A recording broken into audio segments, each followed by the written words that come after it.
بسم الله الرحمن الرحيم السلام عليكم ورحمة الله وبركاته مقعيق واسماعيل موسى halkaad iga daawanaysa ama igala socotaan oo waa degelkeennii aynu ku lahayn mareegta youtube ee ismaaciil seen fadlan haddaad ku cusub tahay channelka kusoo dhawow subscribe dheh gambaleelkana madaxa ka garaac videogana laygare maanta waxaan naftayda iyo nafihiinaba la jeclaystay maadaama ayaamihii aadka u qiimaha badnaa ee bisha ramadaan ugu soo socoto oo ay tahay bisha keliya ee sanadka oo dhan bilihiisa marka laisku wada geeyey ayaamihiisa ugu khayrka badan la ilaahayna ina faray inaynu soonno oo aynu bisha ka faa'iidaysano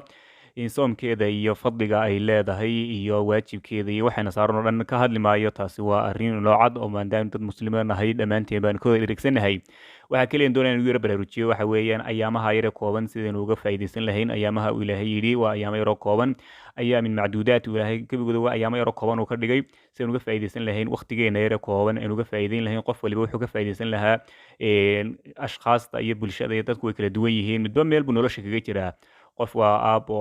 qof waa hooyo qof waa dhalinyaro qof waa arday qof waa macalin qof waa shaqaale qof waa loo shaqeeya nolosha aynu ku wada jirno dhammaanteedba adduunkan midba meel buu nolosha kala kifaaxtamaya uu kala kaca kufaya qof waliba isagoo waqtigiisa iyo teemkiisa garanaya isagoo mid waliba inta uu iska jari karaya intuu leegyahay bishan waxaad ku dadaashaa qof walo kasta oo codkaygan uu gaadhayoba inaad sida ugu wanaagsaneed uga faa'iidaysan lahayd hadduu ilaahay kugu soo gaarsiiya caafimaad qab iyo waqti aad u hayso waxaa laga yaabaa maanta ilaahay kusoo gaarsiiyey ta dambe inaanad gaadhin markaa tan sidii ay u noqon lahayd sahidaadii ugu dambeysay oo kale uga faa'iidayso waxaad qaban lahayd liis gasho buug iyo qalin usoo qaado waxaad tidhahdaa soddonka cisho oo ina waxa iyo waxaa qabta oo ina waxa ka midha dhaliyo haddii aad maxay toolay wixii aad ku tala gashay inaad ka madha dhaliso iyo wixii aad doonaysa inaad gaadho aad gaadhi weydo niyadaada wanaagsan ilaahay uu kuu qoraya khayrkeedana uu ku siinaya adigu marka hore waa inaad qorshahaaga dhigato aad jadwalkaaga maalinlaha ah soddonka cisho iyo 29 kolba kay noqotoba adigu wixii aad iska goyso oo aad meel dhigato dhammaanteenba